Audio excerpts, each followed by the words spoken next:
Assalamualaikum warahmatullahi wabarakatuh.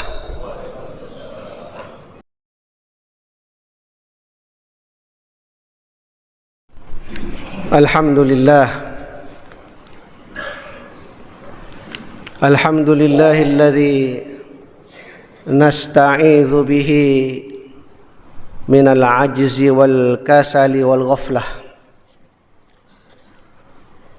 Ashhadu an la ilaha illallah.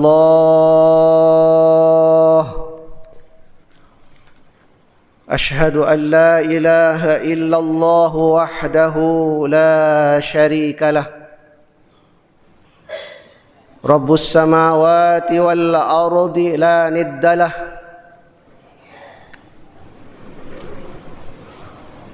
Dzul izzati wal jalalah. وأشهد أن سيدنا ونبينا محمد رسول الله.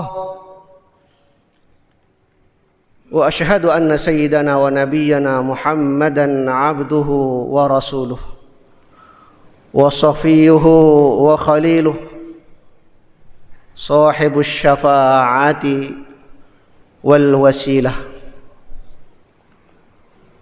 فصلوات الله وسلامه عليك يا رسول الله.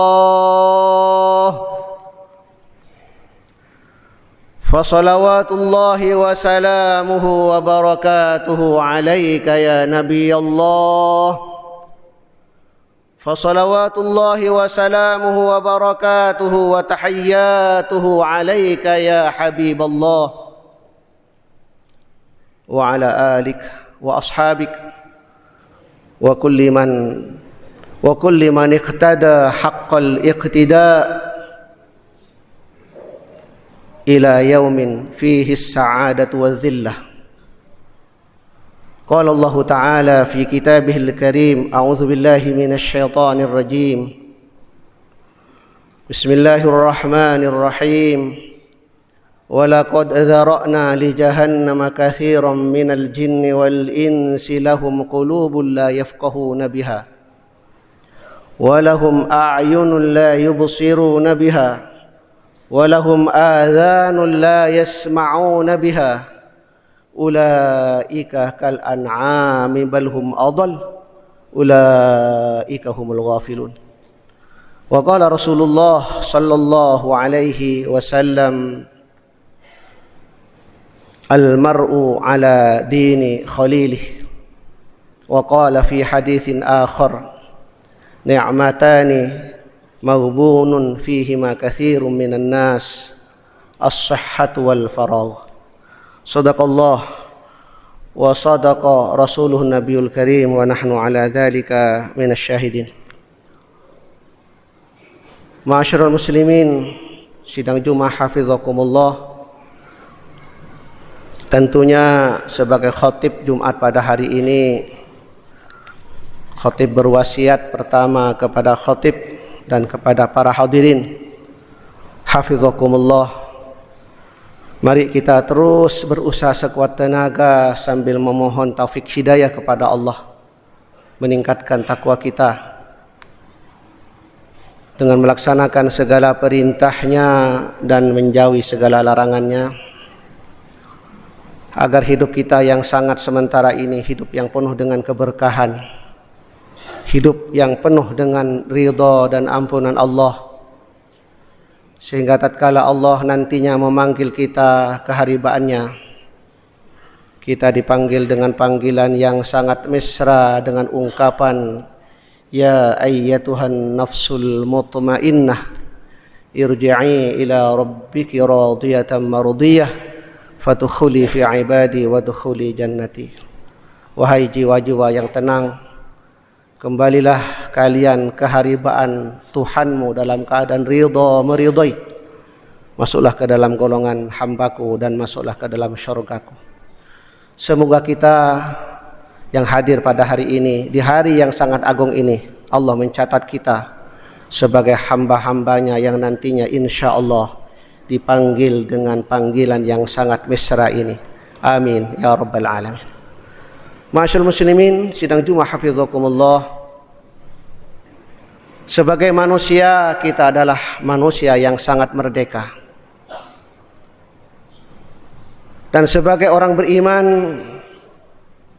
kita diajarkan oleh agama untuk diantaranya menjadi manusia yang merdeka dalam segala hal. Di antaranya kita harus merdeka dari sifat-sifat yang sangat tercela, sifat-sifat yang merendahkan kita di hadapan Allah dan di hadapan sesama manusia. Di antara sekian sifat yang tentunya harus kita hindari, dan kita selalu memohon taufik hidayah kepada Allah sehingga kita bisa menghindari, menjauhi sifat ini, yaitu sifat al-ghaflah. Di surat Al-A'raf ayat 179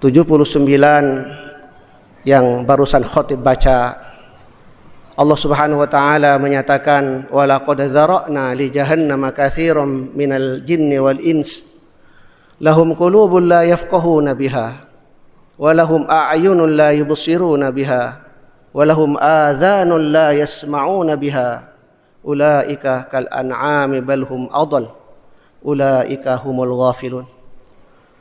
Allah berfirman, dan sungguh kami sediakan neraka jahanam untuk kebanyakan dari jin dan manusia, di mana mereka mempunyai mata, di mana mereka mempunyai hati tetapi tidak mau memahami dengan hatinya, memahami ayat-ayat Allah dengan hatinya. Mereka mempunyai akal, mempunyai mata tetapi tidak mau melihat tanda-tanda kebesaran Allah. Mereka mempunyai telinga tetapi tidak mau mendengarkan ayat-ayat Allah. Ulaika kal an'am bal hum adall. Mereka itu tak ubahnya bagaikan binatang ternak, bahkan lebih sesat dari itu. Ulaika humul ghafilun. Mereka itulah orang-orang yang lengah. Di akhir ayat ini Allah Subhanahu wa taala menggarisbawahi dengan firman-Nya, ulaika humul ghafilun. Mereka itulah orang-orang yang lengah. Al-ghafilun jamak dari al-ghafil. Masdarnya adalah al-ghaflah. Ma hiya al-ghaflah fil Islam? Apa definisi al-ghaflah dalam Islam? Lughatan, secara bahasa, dinyatakan oleh pakar bahasa adalah as-sadzajah atau adamul fitnah wa qillatut tamyiz. Ghaflah, kata pakar bahasa, secara bahasa adalah kenaifan, kurangnya kecerdasan dalam menyikapi setiap kebenaran dan keadilan. Syar'an, secara syariat, Imam Ar-Raghib Al-Asfahani dalam bukunya Al-Mufradat fi Gharibil Quran menyatakan, kata beliau, al-ghaflah hiya sahwun ya'taril insan min qillatit tahaffuz wat taqayyud. Kata Imam Ar-Raghib Al-Asfahani, ghaflah adalah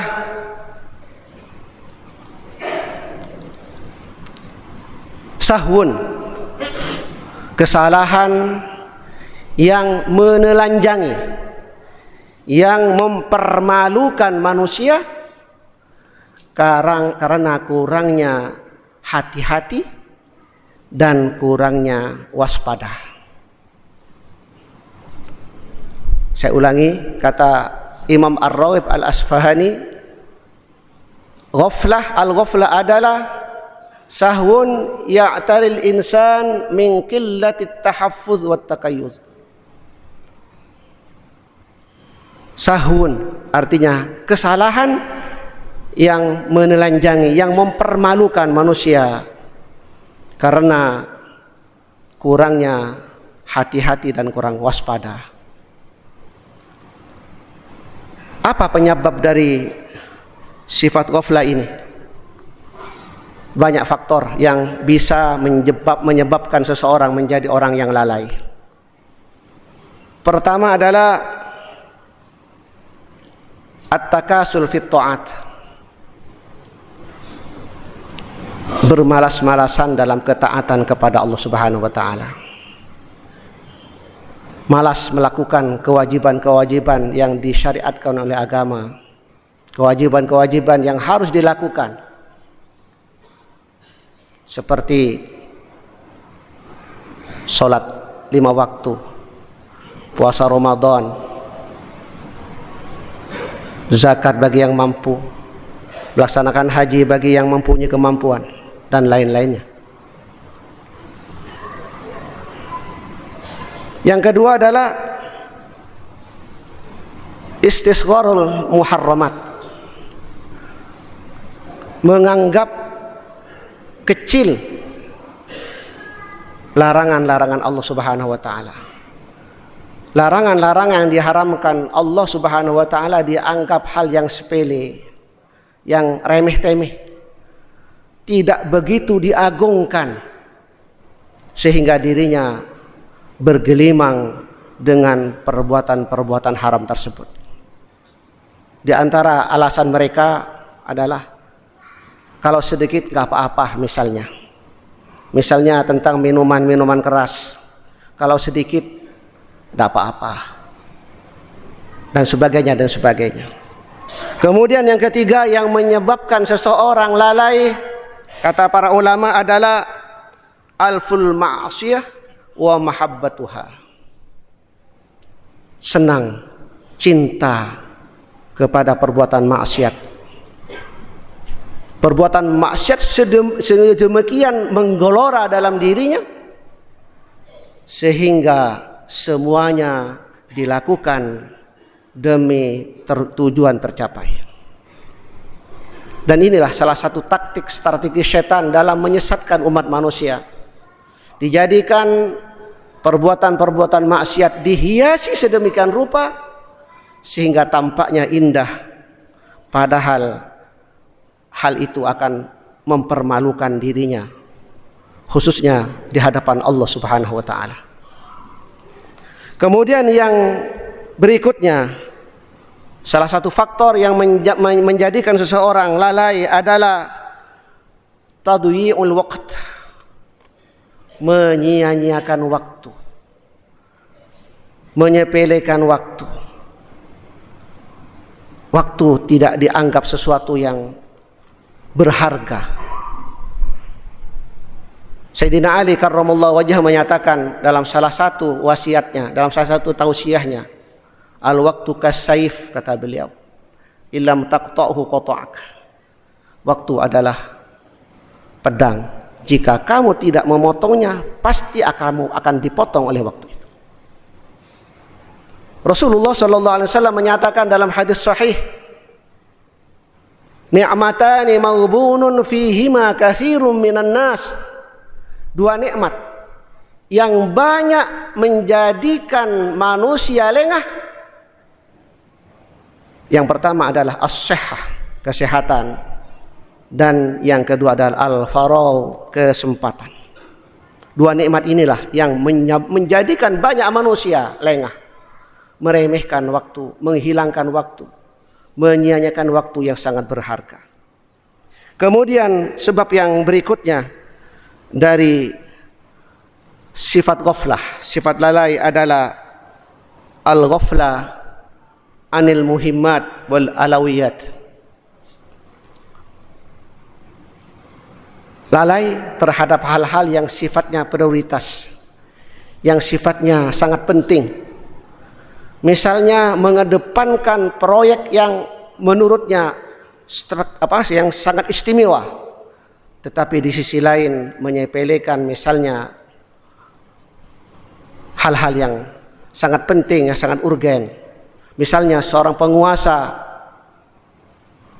mengedepankan proyek pembangunan suatu proyek yang sangat monumental, tetapi di sisi lain dirinya tidak memperhatikan tentang misalnya pembangunan madrasah atau lembaga pendidikan yang butuh bantuan, misalnya tentang jembatan yang putus dan sebagainya.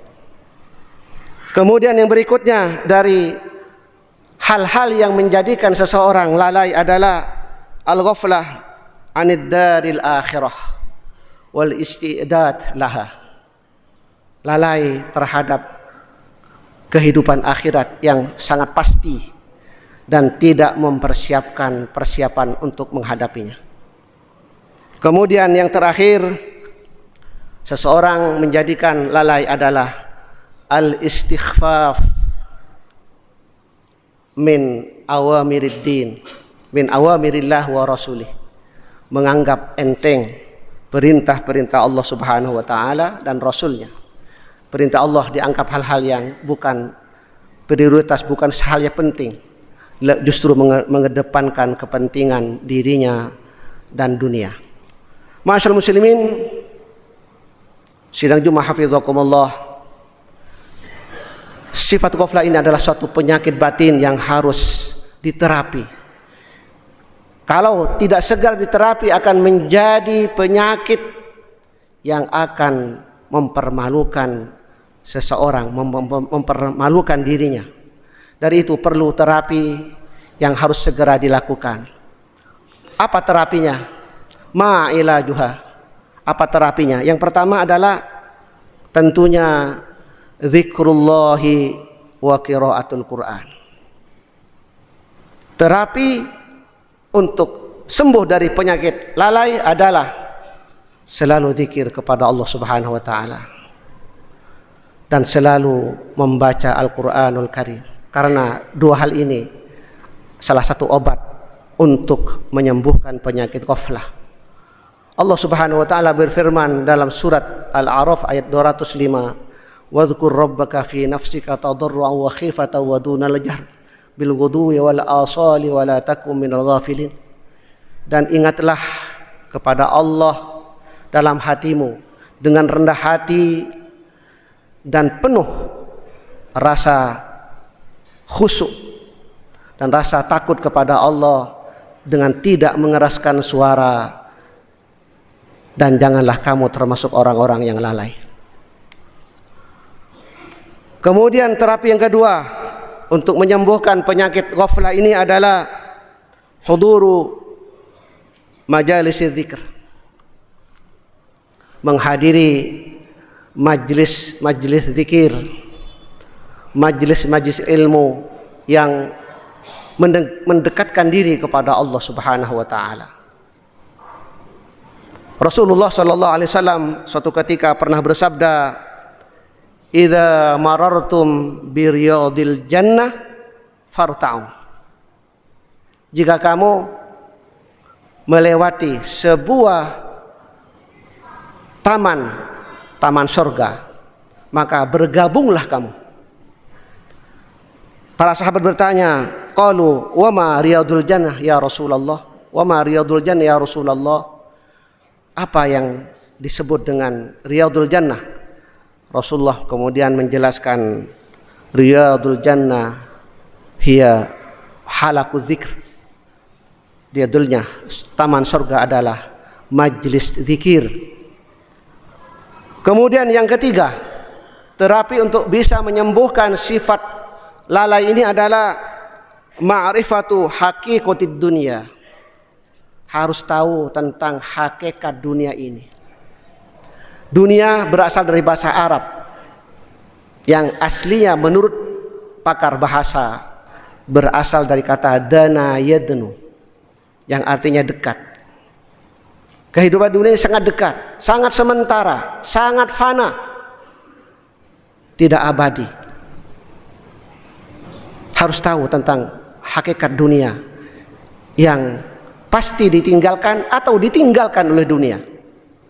Itulah hakikat dunia. Kullu man 'alaiha fan. Allah berfirman dalam surah Rahman, wa yabqa wajhu rabbika dzul jalali wal ikram. Setiap apa yang ada di dunia ini semua fana, sementara, akan hancur binasa. Kemudian terapi yang berikutnya adalah al-iktsar min dzikril kubur. Al-iktsar min dzikril qabri wal maut. Selalu memperbanyak ingat kepada kuburan dan mati. Kita selalu membesuk saudara kita, teman kita yang sedang sakit misalnya, yang baru meninggal dunia. Itu akan menjadikan kita akan terhindar insyaallah dari sifat ghaflah. Karena kita semuanya adalah tiran. Kita adalah tiran, adalah para tiran, yaitu menanti giliran. Kita adalah bulan, artinya menunggu giliran. Kita adalah semua calon mati yang akan kembali ke hadirat Allah Subhanahu wa taala.